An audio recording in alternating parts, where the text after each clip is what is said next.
Sir, अपना पूरा परिचय देते हुए, आजमगढ़ से आप कई बार लोकसभा और विधानसभा में पर्चा दाखिल कर चुके हैं। इस बार आप बनारस से लड़ने का प्रोग्राम बनाए हैं, तो क्या मन में है और किस तरह से तैयारियां चल रही हैं? देखिए, मेरा नाम तो लाल बिहारी मृतक है और मृतक दागी, मतलब लाल बिहारी मृतक दागी और मृतक संघ का राष्ट्रीय अध्यक्ष सामाजिक कार्यकर्ता हूँ।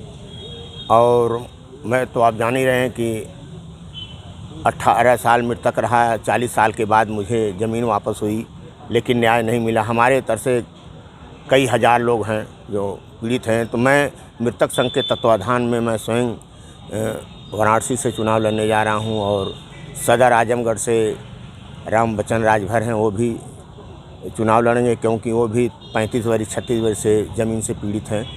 तो मैं सामाजिक न्याय के लिए, जन कल्याण के लिए लड़ाई लड़ूंगा, और वो जनता की आवाज़ जो समस्या है उसकी आवाज़ उठाऊंगा। बनारस पूरे उत्तर प्रदेश की सबसे हॉट सीट है, वहाँ प्रधानमंत्री मोदी इस बार भी अपनी दावेदारी कर रहे हैं। ऐसे में कैसे आप चुनाव लड़ेंगे? देखिए, संसाधनों का अभाव होगा। देखिए, सब कुछ है। प्रधानमंत्री से हमसे कोई लेना देना नहीं है। मतदाताओं के बीच में जाना है, मतदाताओं से भीख मांगना है, मतदान की भीख मांगना है। उसमें सारे लोग आ सकते हैं, गरीब आ सकता है, अमीर आ सकता है, और कोई आ सकता है। तो हमें प्रधानमंत्री का कोई मतलब नहीं है, प्रधानमंत्री से कोई लेना देना नहीं है। हम जनता के बीच, क्योंकि वहाँ वो धार्मिक स्थल है, धार्मिक लोग हैं, बनारस के हैं, इसलिए मैं न्याय के प्रति, हो सकता है जनता की अदालत है, वो जागरूक हो जाएं और हमारे जैसे व्यक्ति को मदद करें। एक वोट और एक नोट की बात है।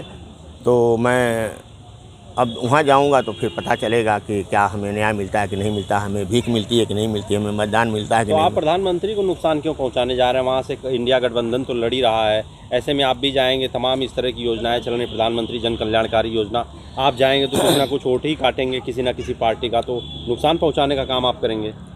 आप देखिए, अगर ये कह रहे हैं क्या मिला है, यहाँ न्याय नहीं मिल रहा है, शिक्षा महंगी है, न्याय महंगा है, स्वास्थ्य महंगा है, गरीब आदमी भटक रहा है, नौकरी नहीं मिल रही, शिक्षित बेरोजगार भटक रहे हैं, उनको कल कारखाना, उद्योग, फैक्ट्री, सरकारी नौकरी नहीं मिल रही है। तो मेरे देखने में कुछ तो नहीं मिला। मेरे जैसा व्यक्ति 47 वर्ष तक लड़ाई लड़ा और वो उसको न्याय नहीं मिला, तो अन्य लोग जो पीड़ितों की क्या बात होगी? मेरे देखने में कहीं कुछ नहीं है। यहाँ तो रजिस्टर्ड मान लीजिए भुखमरी हो रही है ना, 80 करोड़ लोग भुखमरी हैं से कगार पर हैं। 5 किलो राशन मिल रहा, भुखमरी कैसे? अरे भुखमरी है तभी ना ले रहे हैं 5 किलो राशन। अगर भुखमरी नहीं होता तो क्यों लेते राशन? जिसका पेट भरेगा क्यों 5 किलो खातिर लाइन लगाएगा? और देखिए, वो आतंक जो फैला हुआ, पशुओं का आतंक फसलें में चल रही हैं। किसान निधि वही आदमी ले रहा है ना जो मतलब बेसहारा है, 6,000 रुपया सालीना पा रहा है, और उससे कई गुना उसका नुकसान हो जा रहा है। तो देखिए, वो गुमराह किया जा रहा है, उससे हमसे लेना देना नहीं। हम जनता के बीच में जाएंगे न्याय के लिए। और देखिए, आज जो गरीब आदमी है, जो बच्चे हैं, डिग्री लेकर अचार नहीं डालेंगे, उनको नौकरी नहीं मिलेगी, मानदेय पर काम कर रहे हैं, झाड़ू पोछा लगा रहे हैं। अब देखिए, ठेकेदारी पर काम कर, उसका पेट नहीं भर रहा है। अगर कहीं अस्पताल में जाइए तो पता चला कि 1 रुपया का पर्ची है और 2,000-3,000 की जांच कराई हो जाती है, बाहर से दवा लेना पड़ता है। उसको क्या मिला? न्यायपालिका में जाइए, न्याय व्यवस्था में, न्यायालय में तो बगैर पैसे का काम नहीं चलने वाला है। जब तक पैसा नहीं देंगे तब तक आपको कुछ होने वाला है। वो भी दिन भर बैठे हैं, शाम को तारीख लेकर चले आइए। तो इस तरह से क्या, कैसे भाई न्याय मिल रहा है?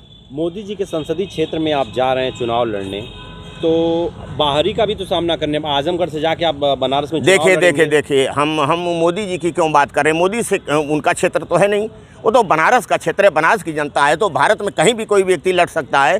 प्रधानमंत्री की बात कर रहे हैं, प्रधानमंत्री तो दूसरे प्रदेश के यहाँ के लड़ रहे हैं, 2 ही साल से न, उसके वो तो क्षेत्र पहले बना है ना, तो कहीं से कोई लड़ सकता है। ये कोई बात हुई नहीं कि हम आजमगढ़ से नहीं जा सकते हैं और आज बनारस के लोग आजमगढ़ नहीं आ सकते। भारत में कहीं भी अगर भारत के नागरिक हैं, मतदाता हैं, तो भारत में किसी कोने से, किसी प्रदेश से आप लड़ सकते हैं चुनाव।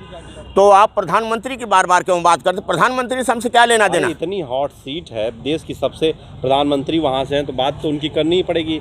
आप जा रहे हैं उनके खिलाफ चुनाव लड़ने, फिर उनके खिलाफ भाई, उनके खिलाफ हम क्यों चुनाव लड़ेंगे? वो क्या हैं? हम जनता के बीच में जाएंगे ना, जनता से मतदान मांगेंगे, भीख मांगेंगे, गिड़गिड़ाएंगे, रोएंगे, अपना जाल फैलाएंगे, झूठ बोलेंगे कि सही बोलेंगे, जनता क्या हमारे साथ निर्णय करेगी कि नहीं करेगी? प्रधानमंत्री से हमसे क्या लेना देना भाई? प्रधानमंत्री क्या बार बार बात करते? प्रधानमंत्री से हमसे कोई मतलब नहीं है। चुनाव जीत जाएंगे तो किधर आप कहाँ किस गठबंधन में जाएंगे? देखिए, चुनाव जीत जाएंगे तो वो तो अलग चीज़ है, लेकिन अगर हम चुनाव जीतेंगे तो जनता की आवाज़ उठाएंगे। ये हमारे जैसे लोग पीड़ित हैं, जिनको जिंदा रहते हुए मृत घोषित कर दिया जा रहा है, जिन लोगों को धोखाधड़ी, भ्रष्टाचार, घूसखोरी द्वारा ज़मीन जायदाद हड़प लिया जा रहा है, लाखों करोड़ों प्रतिदिन देखिए कोर्ट कचहरी में लोग दौड़ रहे हैं और 40-45 बरस बर्बाद हो रहे हैं, उनको न्याय नहीं मिलता है। तो मैं ऐसे लोगों की लड़ाई लड़ने की बात कर रहा हूँ, मैं ऐसे लोगों की आवाज़ उठाने की बात कर रहा हूँ। मैनिफेस्टो में आपके क्या क्या होगा? अगर आपका चुनावी घोषणा पत्र में क्या? हाँ, आएगा, सामने आएगा। वो समय आने पर हम दिया जाएगा कि हम लोग क्या करेंगे क्या नहीं करेंगे। लेकिन मैं एक पीड़ित हूँ। जिसको फोड़ा होता है वही जानता है कि फोड़ा में कितना दर्द होता है। मेरे जैसा करोड़ों रुपया बर्बाद करने के बाद और न्याय नहीं मिला तो बताइए, तमाम लोग करोड़ों आदमी घूम रहे हैं। तहसील में जाइए, तहसील भरी पड़ी है। चकबंदी में जाइए, चकबंदी भरी पड़ी है। दीवानी में जाइए, दीवानी में भरी पड़ी है। कलेक्ट्री में जाइए, कलेक्ट्री में भरी पड़ी है। हाई कोर्ट में जाइए, वही हाल है। सुप्रीम कोर्ट में वही हाल है। सारे जगह तो पीड़ित दौड़ रहे हैं, उनको कहाँ न्याय मिल रहा है? आजमगढ़ से आपने क्यों नहीं चुनाव लड़ा इस बार? आजमगढ़ से मृतक संघ के तत्वाधान में एक जीवित मुर्दा लड़ेगा चुनाव। अच्छा, हाँ, वो अध्यक्ष होने के नाते आप बड़ी सी हॉट सीट पे लड़ रहे हैं। मैं फिर हॉट सीट वाली बात क्यों करने भाई? हॉट सीट क्यों है? ये तो आपका कहना उचित नहीं है भाई। वहाँ